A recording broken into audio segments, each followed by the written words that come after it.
Bueno, yo creo que la pandemia al final sacó lo mejor de nosotros y lo peor también, pero dale, vamos a hablar de pandemia.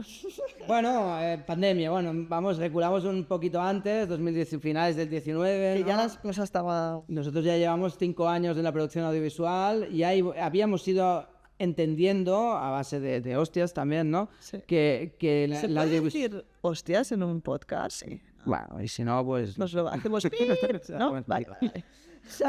Y de estos 5 años yo creo que ya íbamos viendo pues que el audiovisual tal como nosotros lo habíamos concebido en un origen, pues quizá no era todo lo que nosotros nos habíamos pensado, ¿no? Quizá aquella imagen Disney de, oye, pues un rodaje de una publicidad muy grande y vamos a crecer ese camino, pues quizá no acaba de conectar pues, con estos valores que estábamos intentando construir para el proyecto, ¿no?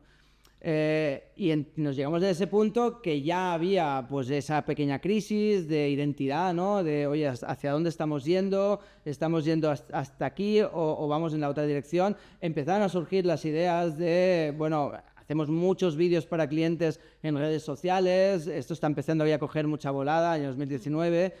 ¿Por qué no nos especializamos en ello? Porque realmente pueda funcionar y de hecho... clientes nos lo decían, ¿no? Oye, me has hecho este vídeo, pues oye, hazme más y me los publicas ya que estamos, ¿no?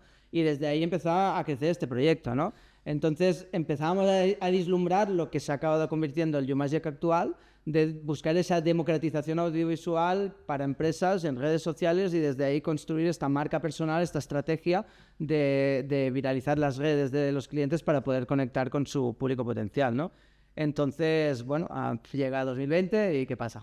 Pues que nos encierran en casa, básicamente, y entonces ahí vino el drama máximo, ¿no? Entonces ahí sí que vino pandemia, bueno, se cayeron todos los rodajes, se fue todo al garete, entonces fue bastante como... Bueno, bastante mal, la verdad que lo pasamos bastante mal, tuvimos momentos de muchísima crisis, ¿no? Sí que es verdad que en este caso tú y yo tenemos una virtud que es que muchas veces de las situaciones complicadas acabamos encontrando nichos, ¿no?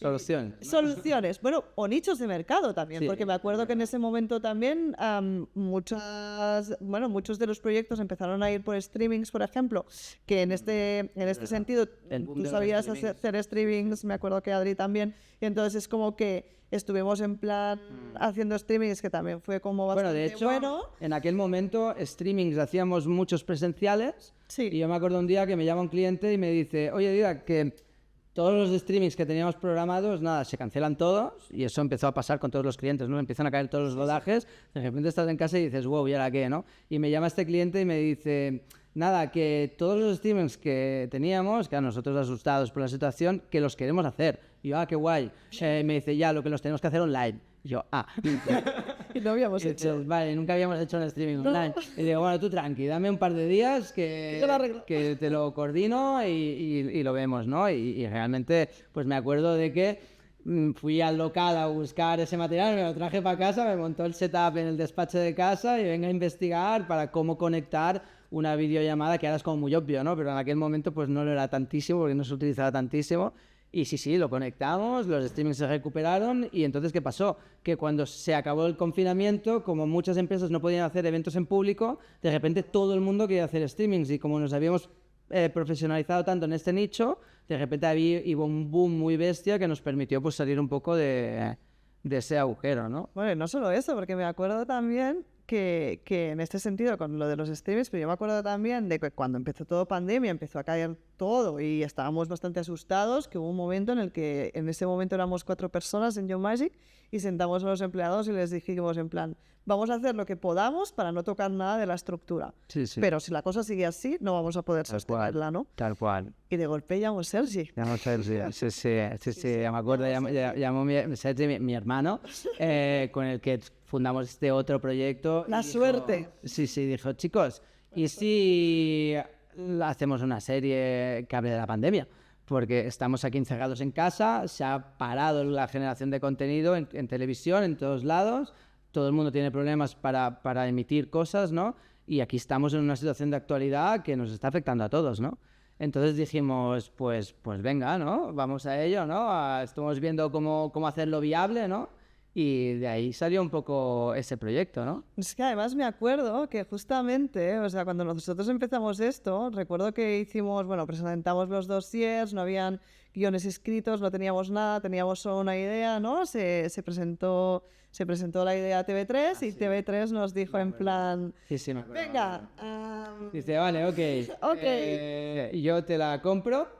Me gusta la idea, es guay, es de actualidad y mola, porque además la idea era en un tono cómico, porque como la pandemia estaba llevando tanto sufrimiento, dijimos, bueno, oye, vamos a quitar tensión, ¿no? A relajar el ambiente un poco y que podamos reír un poco de esto, a unir el drama que está viendo, ¿no? Y TV3 dijo, yo te la compro, pero en una semana se tiene que estrenar.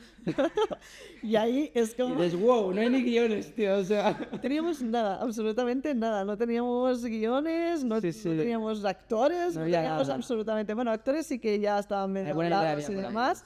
Aparte teníamos que rodarlo, teníamos que escribirlo y En una teníamos semana. que montarlo, talonarlo en una semana, y además que estábamos hablando de una serie que nos habían dicho que iba en prime time, Diaria. en TV3 diaria. Diaria. Es decir que, o sea, teníamos que generar una cantidad de vídeos que era una burrada, ¿no? Entonces dijimos, venga, va, nosotros podemos. Y empezamos a escribir los guiones, empezamos a hacerlo todo, llegamos, grabamos, y en mitad de los rodajes, bueno, pues hubo problemas también porque no podíamos salir a rodar, eso también lo solucionamos y bueno, Me pues, acuerdo un día que teníamos que ir a rodar a casa de una actriz. Normalmente teníamos los permisos, porque como era una serie para televisión, pues teníamos los permisos para salir. Pero en aquel momento se acababa de decretar el confinamiento total y hasta que no se tramitaran los nuevos permisos, pues estaba complicado. las cosas de palacio. Y metimos unos focos en un carrito de la compra, nos pusimos la mochila y nos fuimos. Dije, vale, ¿cuántas calles hay hasta llegar a casa de la actriz? 3 calles, pues let's go. Let's go.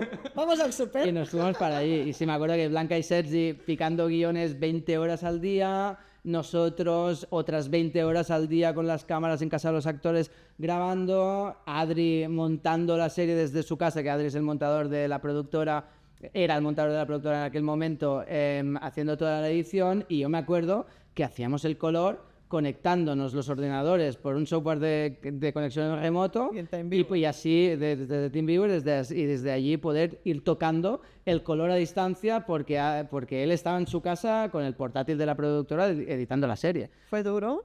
La verdad es que fue muy heavy y me acuerdo que cada vez que hacía una export nos la tenía que subir a la nube, nosotros la descargamos y la mirábamos. Si había algo del montaje que no nos encajara y teníamos que cambiarlo, había que decirle, oye Adri, que hay que cambiar esto. Ah, vale, te lo cambio. Lo cambiaba, lo volvía a exportar, lo volvía a colgar, lo volvíamos a descargar, lo volvíamos a ver. Y en ese proceso había pasado, ¿qué? 2-3 horas y claro, y a veces íbamos un día para otro y te llamaba la televisión y te decía, oye chicos, que necesito el capítulo ya, que tiene que pasar por unas validaciones, te tiene que publicar. Y tú, ya, pero hacer estos cambios de edición va a llevar su rato. Llevaba su rato. Pero bueno, lo sacamos, salió en prime time, sí. la serie funcionó, o sea que la verdad Yo creo que que sí. en este sentido, pues yo qué sé, fue un mini éxito. Un mini éxito, En ese momento. Bueno, se emitió en prime time, creo que fue un mes de emisión, más o menos, tuvo muchísima audiencia, yo creo que, pues bueno, fue un ejemplo de en un momento de dificultad no quedarte parado, sino buscar esas vías siempre desde esos valores que compartes y que no dejas, ¿no? Entonces ese gran valor de la conexión creo que nos ayudó en aquel momento también a conectar con el público desde quizá esa necesidad de destensar una época tan traumática, ¿no? Sí, yo creo que además justamente en ese momento, yo creo que también fue como el momento de cambio, ¿no? Sí. Que nos hizo ver un poquito que el mercado estaba como cambiando. Sí. Y al final yo recuerdo esa frase que hubo un momento en el que te dije en un momento determinado, digo, oye, estamos generando un montón de contenido de vídeo para la gente, ¿no? Y se lo colgamos. Y entonces es como que, y ahí empezó todo un proceso, yo creo, de cambio en el que empezábamos a ver que la industria audiovisual estaba cambiando y está cambiando de una manera muy rápida. Yo creo que los grandes cambios han sido muy orgánicos, en el sentido de que... Como este podcast. Bueno. Se intenta. Pero no se puede. Pero sí que creo que han sido orgánicos en el sentido de que no los hemos buscado, han pasado. ¿A qué me refiero? Que cuando empezamos con la productora, pues, bueno, oye, sector empresarial, vamos a hacer vídeos para empresas, spots publicitarios, corporativos, etcétera. Pero luego, poco a poco, las empresas te empiezan a pedir contenido más pequeño. Quizá en aquel momento las redes no eran lo que eran ahora, o sea, estamos hablando de hace 7, 8 años, TikTok ni existía, y empezamos a hacer ese contenido que se empezaba a publicar en redes, pero tampoco lo hacían mucho, ¿no? Entonces, de forma natural, empezamos a hacer este contenido. Pero entonces llega el año 2019, 2020, y ahí decimos, oye, esto claramente está yendo para aquí, claramente este está siendo el objetivo, pandemia, TikTok, toda la fuerza de las redes sociales en aquel momento, esto hay que profesionalizarlo. Al final, esa conexión, da igual qué medio utilicemos si conseguimos conectar. Y si ahora todo el mundo está en redes y todo el mundo quiere conectar en redes, es muy importante que podamos conectar desde allí, ¿no? Entonces, desde ahí empezamos a trabajar esa idea de cambiar completamente el paradigma y en vez de hacer un spot que se vaya a ir a televisión y que tenga todos los recursos este proyecto para que cuando lo vean tantísimos miles de personas funcione, no, vamos a hacer muchísimo contenido, reduciendo mucho pues las necesidades de producción, pero consiguiendo conectar con ese público a base de ese pico y pala de cada X cantidad de días, publicación, publicación, publicación y publicación, pero sobre todo sin perder de vista esa persona que está viendo esas redes sociales, qué necesita y cómo podemos ayudarle, ¿no? Porque al final muchas veces yo creo que el error que se comete en redes es de decir, oye, yo publico en redes y publico lo que a mí me gustaría que se publicara. Pero la pregunta es, ¿lo que a ti te gustaría que se publicara es lo que tu público quiere que se publique? ¿O tu público tiene otros problemas y busca otras cosas en redes sociales? Entonces, salir de ti y pensar en él es muy importante para conseguir saber cómo conectar, ¿no? Y desde ahí generar ese contenido de valor que para mí, yo siempre lo digo, que hay un punto de altruismo cuando se utiliza bien, en el sentido de que generamos contenido que aportan valor, ¿no? Que ayuda a las personas a aprender y desde allí se genera esa palabra famosa, el engagement, ¿no? Porque le estás aportando valor, le estás ayudando. Entonces esa red social acaba siendo casi una forma de ayudar y desde ese aportar valor constante es donde se acaba generando esa conexión. Te siguen, te dan like, te comentan y entonces desde aquí se acaba generando un poco esa pequeña relación, ¿no?